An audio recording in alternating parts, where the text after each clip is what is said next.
मनता जाथे जाथे पुगा उते रहमत थी वयो फर्श खां अर्श ते सुहिणो सजण अहिड़ी कंहिंखे नसीब न इज़त थी मांगूर पिरीअ जे क़दमनि तां जाथे जाथे पुगा उते रहमत थी वयो फर्श खां अर्श ते सुहिणो सजण अहिड़ी कंहिंखे नसीब न इज़त थी ओ जंहिं माउ जे गोद में मिठड़ो ॼमियो उन माउ मिठीअ जो मान ऊचो ओ जंहिं माउ जे गोद में मिठड़ो ॼमियो उन माउ मिठीअ जो मान ऊचो जंहिं दाईअ जे घर पहुता कदम जंहिं दाईअ जे घर पहुता कदम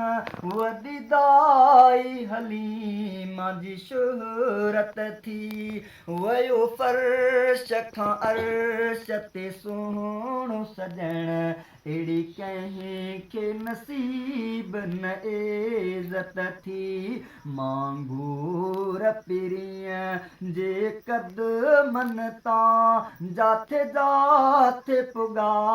उते रहमत थी वयो फर्श खां अर्श ते सुहिणो सजण अहिड़ी कंहिंखे नसीब न इज़त थी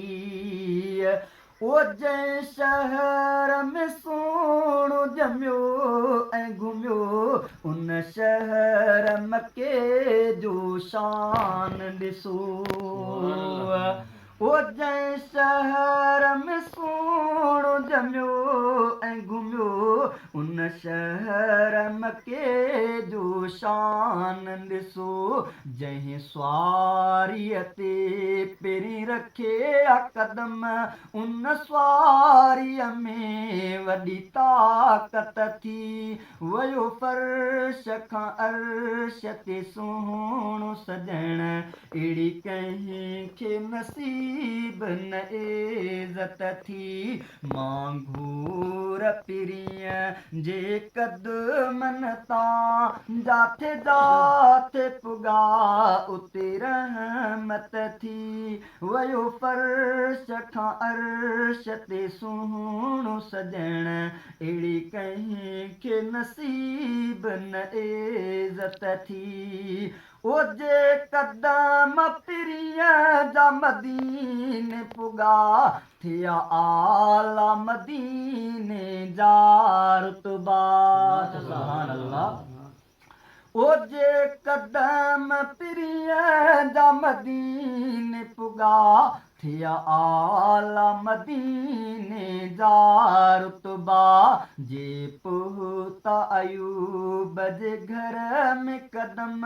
अयूब जे घर में बरकत थी वयो फर्श खां अर्श ते सुहिणो सजण अहिड़ी कंहिंखे नसीब न इज़त थी ओ अम्मा आयशा जिते